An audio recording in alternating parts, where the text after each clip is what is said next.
Hello everyone, इस video में मैं एडुटेरिया के 69th BPSC PT full syllabus test 1 के क्वेश्चन नंबर 71 से लेकर के लास्ट तक के क्वेश्चन को डिस्कस करने जा रहा हूं। क्वेश्चन नंबर 71, कार्बोहाइड्रेट के संबंध में निम्न कथनों पर विचार करें। ग्लूकोज को रक्त शर्करा कहा जाता है, ये सही है। डाइसैकेराइड्स का जल अपघटन संभव है, ये सही है। पॉलीसैकेराइड्स जल में अघुलनशील होते हैं। अधिकांशतः पॉलीसैकेराइड्स जो है जल में अघुलनशील होते हैं, ये स्टेटमेंट सही है। मोनोसैकेराइड्स का जल अपघटन किया जा सकता है, नहीं।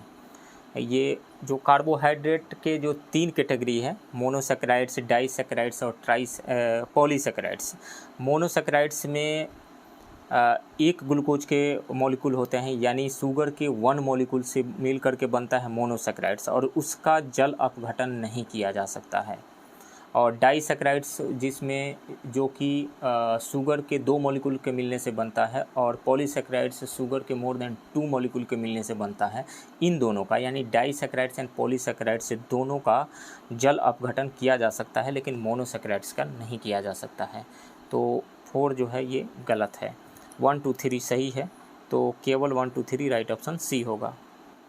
निम्न में से किस खनिज की अनुपस्थिति से मानव शरीर में अंगघात का जोखिम बढ़ जाता है? तो वो है पोटेशियम, राइट ऑप्शन सी होगा। अग्नाशय में उपस्थित गामा कोशिकाओं से कौन से पदार्थ स्रावित होते हैं? तो ग्लूकॉन जो है वो अल्फा कोशिका से निकलता है, इंसुलिन बीटा कोशिका से निकलता है, और पॉलीपेप्टाइड गामा कोशिका से निकलता है। तो ये अल्फा हो गया, ये बीटा और ये गामा से निकलता है। तो अग्नाशय में उपस्थित गामा कोशिकाओं से कौन से पदार्थ स्रावित होता है? पॉलीपेप्टाइड, राइट ऑप्शन सी होगा। निम्न में से मानव शरीर के किस अंग में यूरिया का निर्माण होता है? तो यकृत में यूरिया का निर्माण होता है, यानी लीवर में, और ये फिल्टर किया जाता है वृक्क के द्वारा, यानी किडनी के द्वारा, राइट ऑप्शन ए होगा। निम्न में से प्रोटोजोआ जनित रोग है? तो मलेरिया प्रोटोजोआ से होता है, प्लाज्मोडियम नामक प्रोटोजोआ से होता है, और सोने की बीमारी यानी स्लीप सिकनेस, ये जो बीमारी होती है ये भी प्रोटोजोआ से होती है, ट्रिप्नोसोमा नामक प्रोटोजोआ से होती है। ये 9th क्लास के साइंस में दिया हुआ है, ट्रिप्नोसोमा प्रोटोजोआ से। तो इसमें से निम्न में से प्रोटोजोआ जनित कौन सा रोग है? 2 है, मलेरिया और सोने की बीमारी। चेचक जो है वायरल जनित रोग है, राइट ऑप्शन डी होगा, उपयुक्त में से 1 से अधिक। शुद्ध जल का त्रिक बिंदु कितने दाब पर होता है? तो जिस टेम्परेचर और प्रेशर पे किसी भी पदार्थ के तीनों फेजेस, तीनों states, solid, liquid and gas, equilibrium में होते हैं, उसको कहा जाता है ट्रिपल पॉइंट। और ट्रिपल पॉइंट पे जो प्रेशर होता है वो 611.65 पास्कल होता है, राइट ऑप्शन ए होगा। 9.467 × 10⁻15 का कोटि मान कितना है? कोटि मान यानी रेंज कितना है? तो जब हम 10 टू दी पावर में लिखते हैं तो 10 का जो पावर आता है वो कोटि मान होता है, यानी रेंज होता है, 15 होगा, राइट ऑप्शन सी। दूध से मक्खन बनाने वाली मशीन किस बल पर क्रियाशील होती है? तो वो है अपकेंद्रीय बल, यानी सेंट्रीफ्यूगल फोर्स। जैसे दूध से मक्खन निकालना हो या दही से घी निकालना हो, उसको सर्कुलेट करवाया जाता है। तो जब सर्कुलेट करवाया जाता है तो सर्कुलेट करवाने के लिए एक सेंट्रीफ्यूगल फोर्स लगता है, जिसको सेंट्रीपिटल फोर्स कहा जाता है, यानी अभिकेंद्र बल कहा जाता है।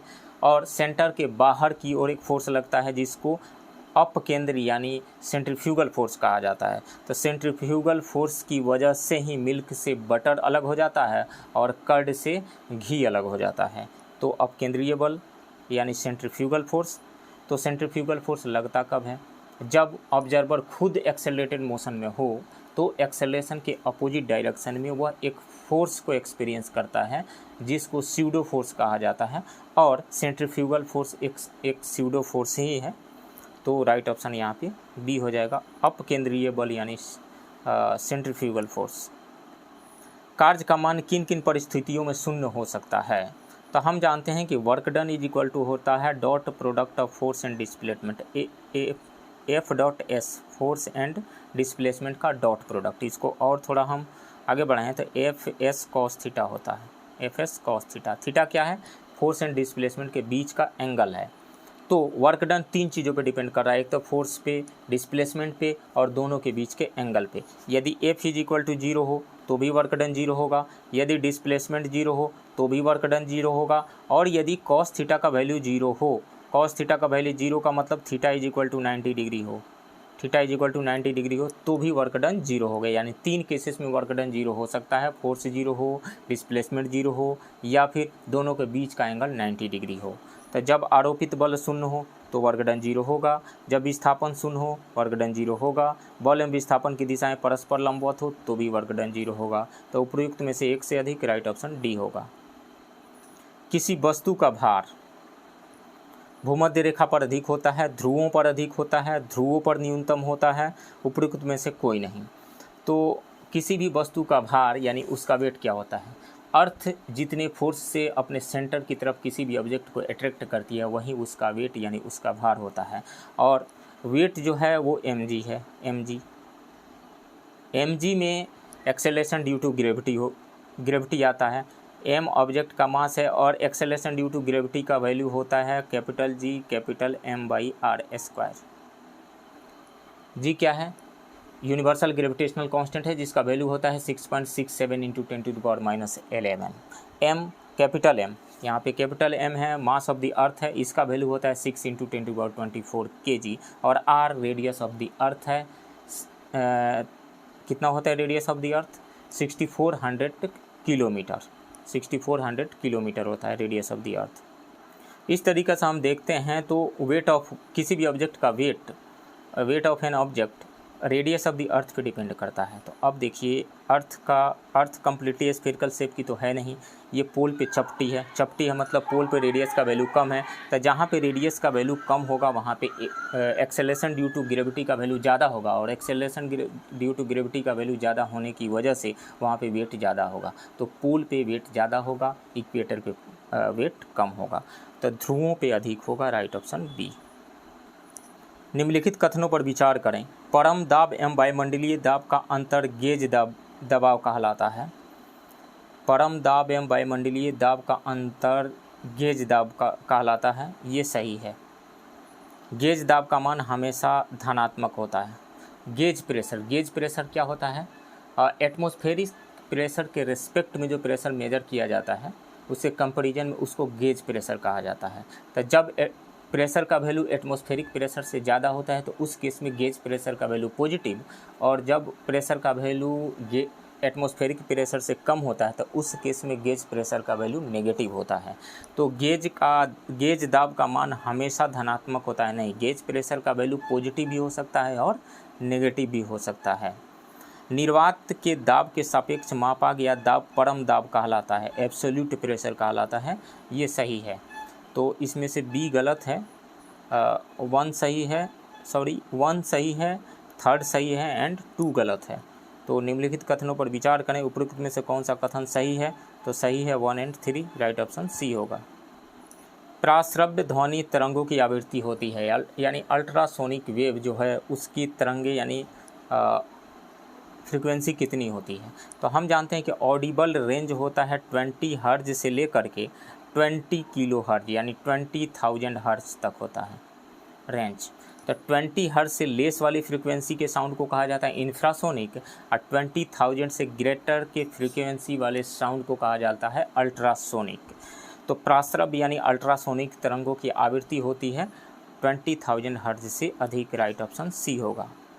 विशिष्ट ऊष्मा की एसआई इकाई है, विशिष्ट ऊष्मा की एसआई इकाई हैं। तो हम जानते हैं कि Q यानी हीट लॉस्ट या heat gain is equal to होता है ms डेल्टा टी।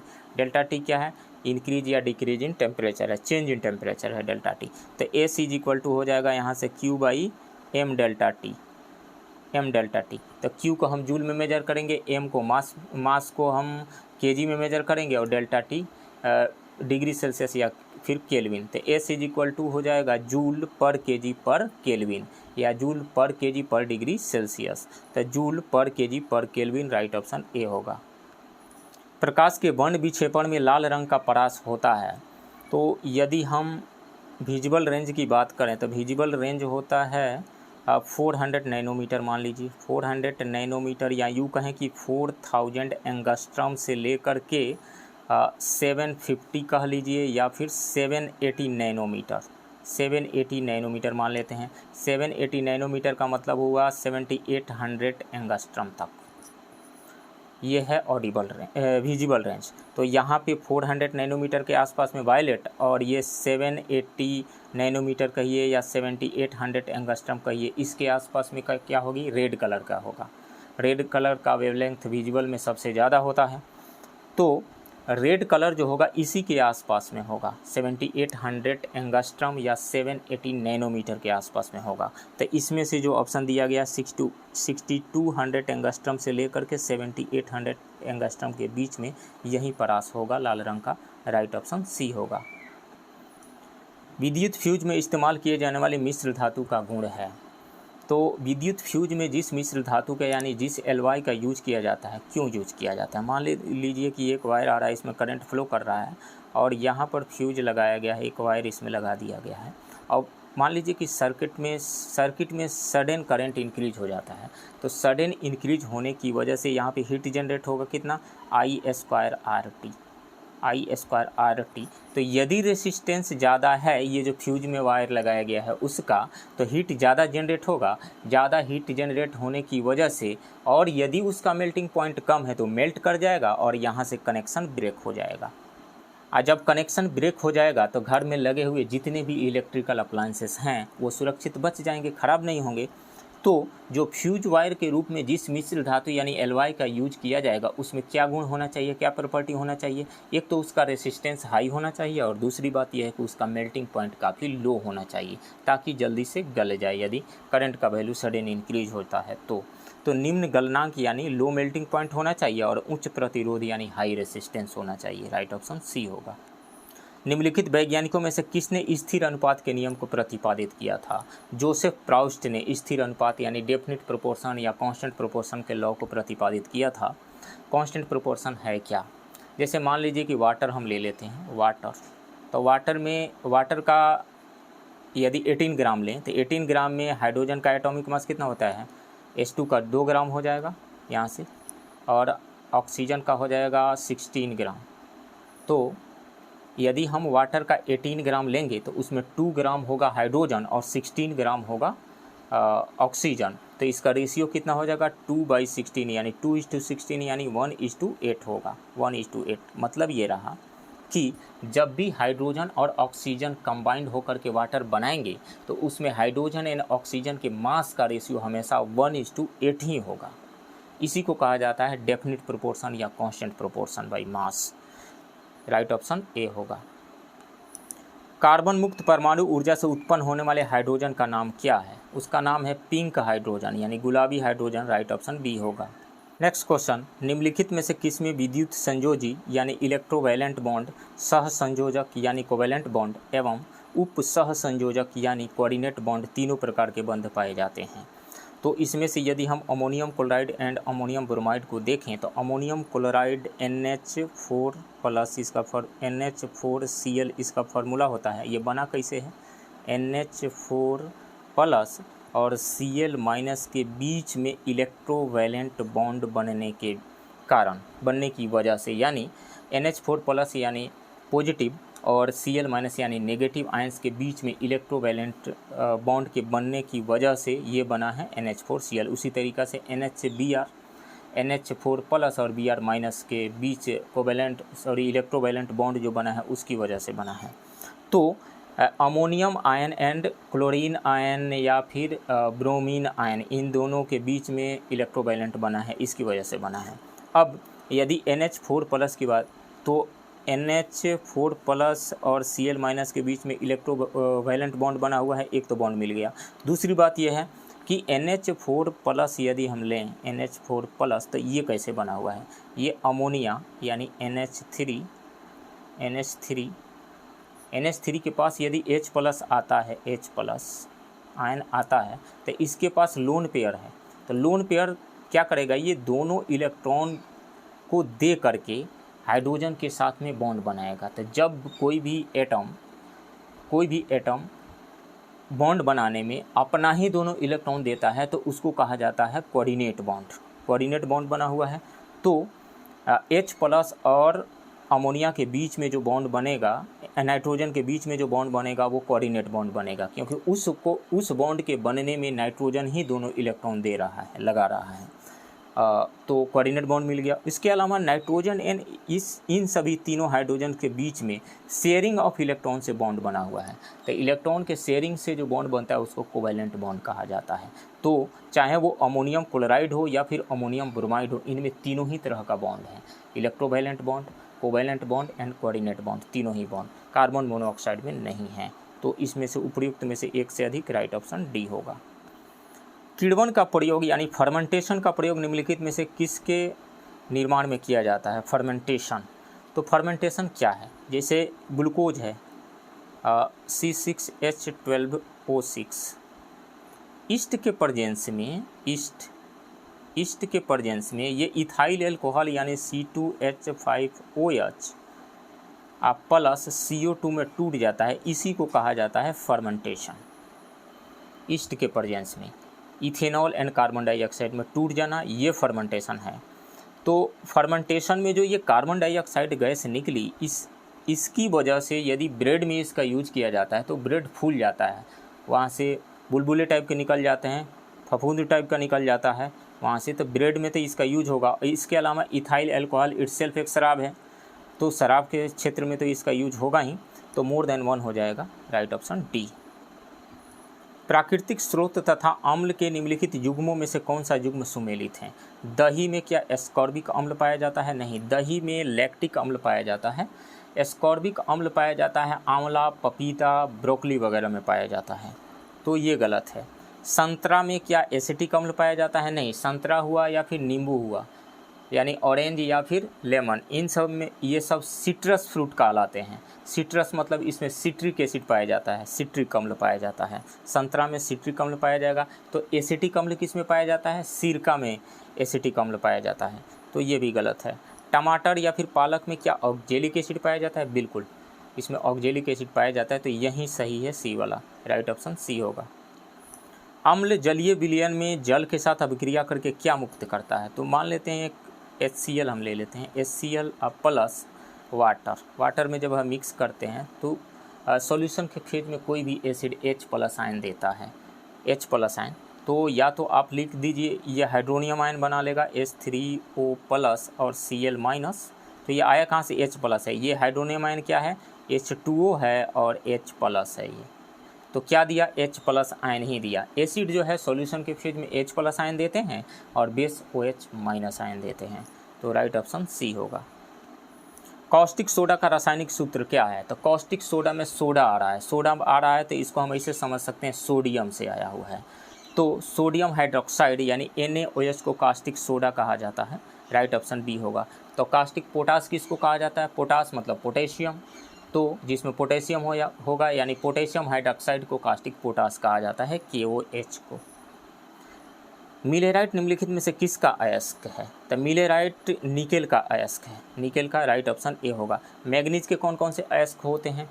मैग्नीज के पायरोलुसाइट और मैग्नेटाइट, ये अयस्क होते हैं। इसके अलावा मैग्नीशियम के कौन कौन से अयस्क होते हैं?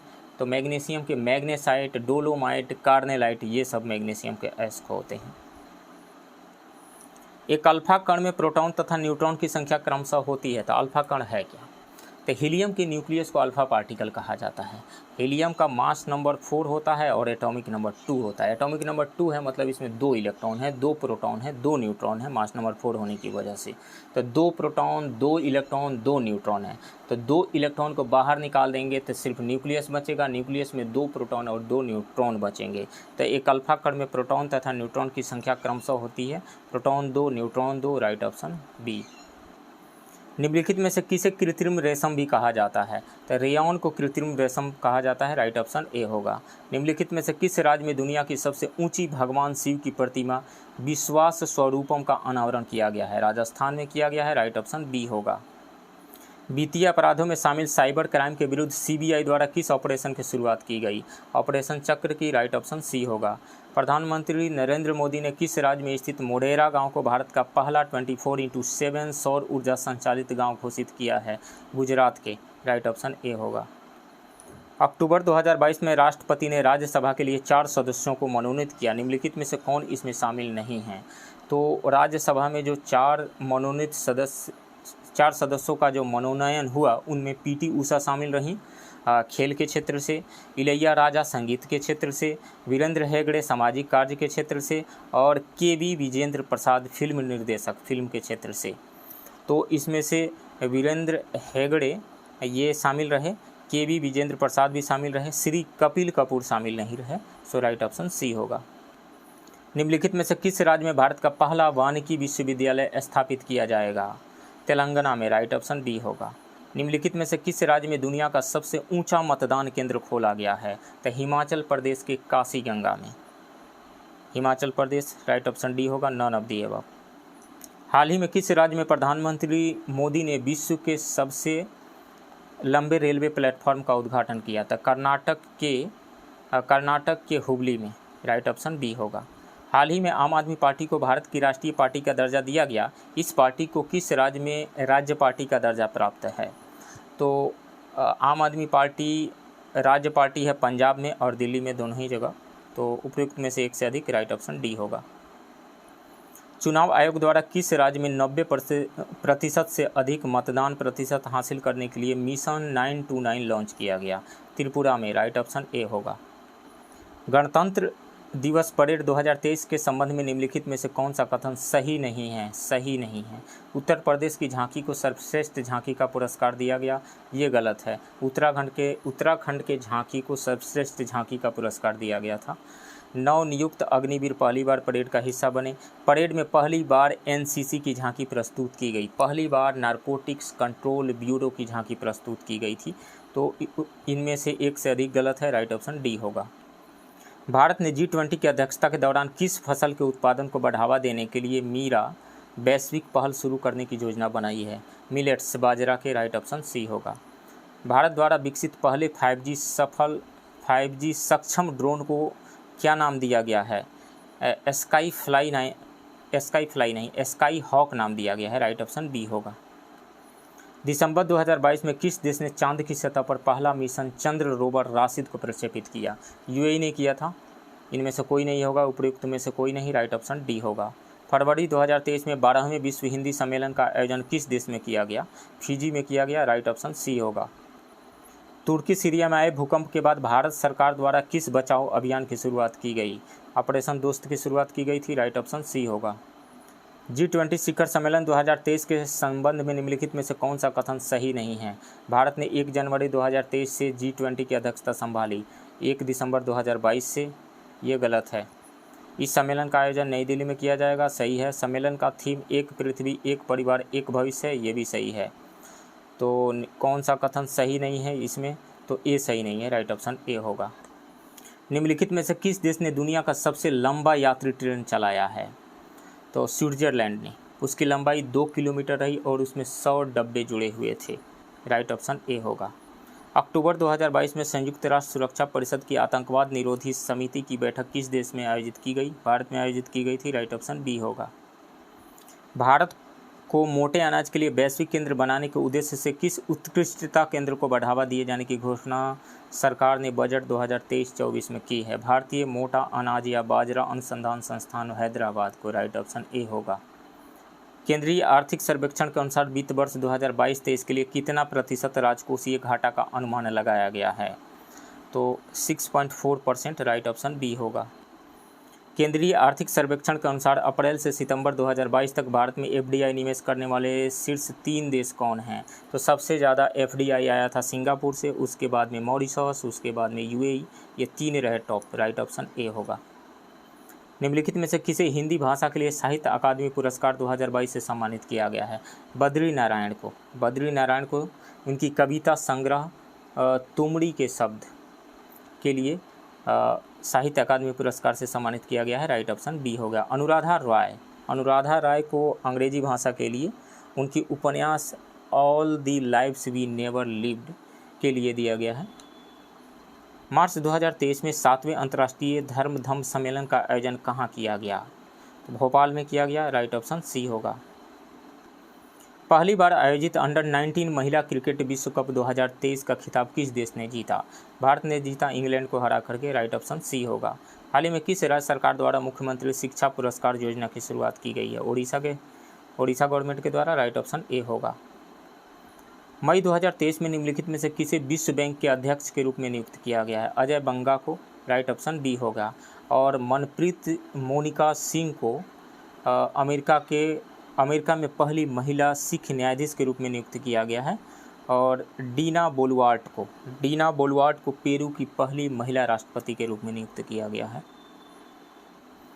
सितंबर 2022 में जारी मानव विकास सूचकांक 2021-22 के संबंध में कौन सा कथन सत्य है? इस सूचकांक में स्विट्जरलैंड को शीर्ष स्थान प्राप्त हुआ था। ये सही है। किस संस्था द्वारा जारी किया गया था? संयुक्त राष्ट्र विकास कार्यक्रम UNDP के द्वारा जारी किया गया था।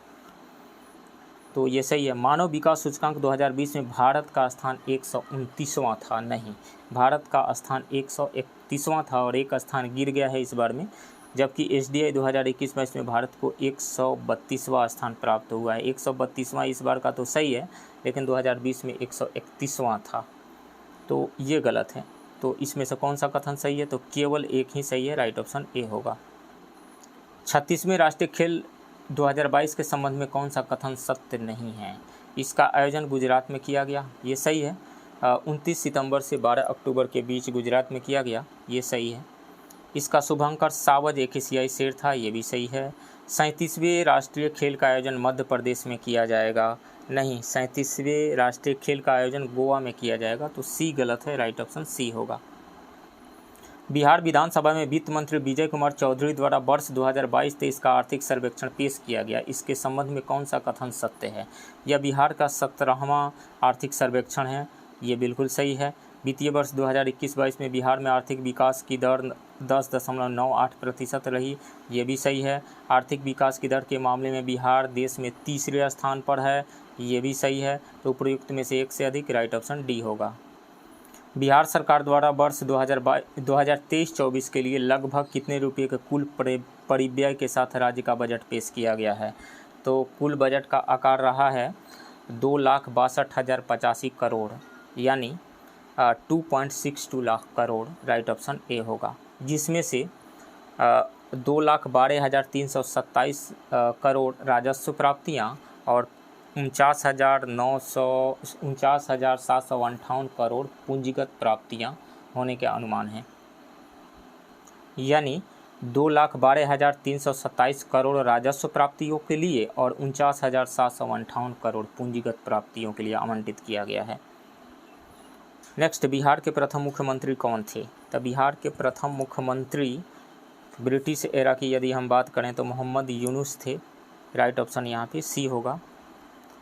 स्वतंत्र बिहार स्वतंत्र भारत की बात यहाँ पे नहीं की जा रही है। बिहार का प्रथम विधानसभा चुनाव 1937 में हुआ था। चुनाव में 98 सीटों पर कांग्रेस ने जीत दर्ज की थी। कांग्रेस पार्टी द्वारा राजनीतिक स्वायत्तता के आश्वासन नहीं मिलने पर मंत्रिमंडल के गठन से इनकार कर दिया गया था। तत्कालीन गवर्नर ने इंडिपेंडेंट पार्टी के मोहम्मद यूनुस को सरकार बनाने का दायित्व सौंपा था। इस तरह से हम देखें तो 1 अप्रैल 1937 को मोहम्मद यूनुस बिहार के प्रथम मुख्यमंत्री बने थे, यानी प्रधानमंत्री बने थे। स्वतंत्र बिहार के प्रथम मुख्यमंत्री श्री कृष्ण सिंह थे। बिहार विधानमंडल के संबंध में कौन सा सही नहीं है? विधानसभा में आरक्षित सीटों की संख्या 40 है। ये बिल्कुल सही है। 40 सीटें हैं, जिसमें से 38 सीटें जो है SC के लिए रिजर्व है और 2 सीट ST के लिए रिजर्व है। तो ये सही है। विधान परिषद में आरक्षित सीटों की संख्या 6 है। ये भी सही है। विधानसभा में सदस्यों की संख्या 343 है। नहीं, विधानसभा में सदस्यों की संख्या 343 नहीं 243 है। तो ये गलत है। तो कौन सा सही नहीं है? सी। राइट ऑप्शन सी होगा। बिहार पंचायती राज व्यवस्था के संबंध में सही सुमेलित नहीं है। मुखिया का चुनाव प्रत्यक्ष रूप से होता है। ये सही है। सरपंच का भी चुनाव प्रत्यक्ष रूप से होता है। ये सही है।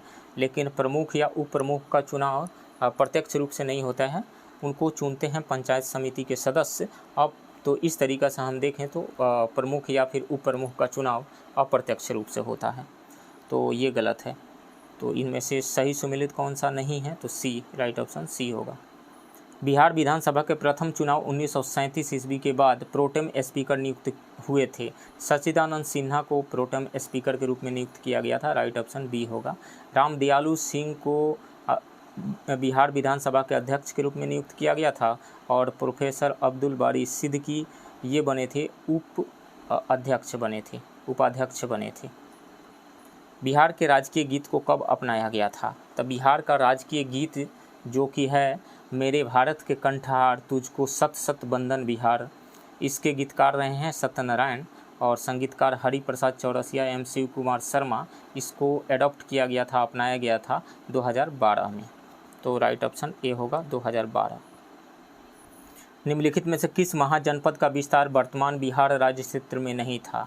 तो 16 महाजनपदों में से 3 महाजनपद बिहार में थे, मगध, अंग और बज्जी संघ, ये तीनों बिहार में थे। मगध में आधुनिक जो बिहार है उसके गया, पटना और नालंदा जिला आते थे।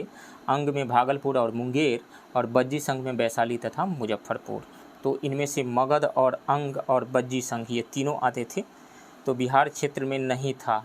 तो इनमें से कोई नहीं, उपरोक्त में से कोई नहीं। राइट ऑप्शन डी होगा, ये तीनों बिहारी में थे। राजगीर के जैन मंदिर में किस सल्तनत शासक द्वारा दान देने के प्रमाण मिले हैं? फिरोज शाह तुगलक के द्वारा। राइट ऑप्शन बी होगा। प्रांतपति मान सिंह के समय बिहार की राजधानी कहाँ थी? तो ये थी रोहतास में थी। रोहतास में अकबर ने राजा मान सिंह को 1587 में बिहार का प्रांतपति बनाया था। उसने 1587 से 1594 तक बिहार का नेतृत्व किया। मान सिंह के समय बिहार की राजधानी रोहतास थी। राइट ऑप्शन ए होगा। निम्नलिखित में से कौन बिहार विभूति नाम से प्रसिद्ध हैं? अनुग्रह नारायण सिंह, एन सिंह हैं। राइट ऑप्शन सी होगा। निम्नलिखित में से कौन सी नहर गंडक नदी से संबंधित है? तो त्रिवेणी नहर भी संबंधित है, तिरहुत, दोन, ये तीनों। तो उपयुक्त में से एक से अधिक। राइट ऑप्शन डी होगा। बिहार के प्रसिद्ध मलमास मेला का संबंध किस जिले से है? तो मलमास मेला राजगीर में लगता है और उसका संबंध नालंदा जिला से है। उपयुक्त में से कोई नहीं। राइट ऑप्शन डी होगा। निम्नलिखित में से कौन सही सुमेलित नहीं है? घोघा झील कटिहार में है, ये सही है। अनुपम झील रोहतास में नहीं है, कैमूर में है, तो ये गलत है। सिमरी झील सहरसा में है, ये सही है। तो इसमें से सुमेलित नहीं है, बी। राइट ऑप्शन बी होगा। बिहार में रेलवे विद्युत इंजन कारखाना कहाँ स्थापित है? मधेपुरा में स्थापित है और 2022 में वहाँ 12,000 हॉर्स पावर के इंजन का निर्माण हुआ था। राइट ऑप्शन बी होगा। बिहार में सर्वाधिक जनसंख्या घनत्व वाले 3 जिले क्रमशः है। तो सर्वाधिक जनसंख्या घनत्व है शिवहर का, सेकंड पे पटना है और थर्ड पे दरभंगा है। राइट ऑप्शन ए होगा। तो फ्रेंड्स, ये रहा एडिटेरिया के 69th BPSC PT test series से फुल सिलेबस टेस्ट 1 के क्वेश्चन का डिस्कशन। आप बने रहिए इस चैनल के साथ। मिलते हैं किसी दूसरे वीडियो में, तब तक के लिए थैंक यू वेरी मच।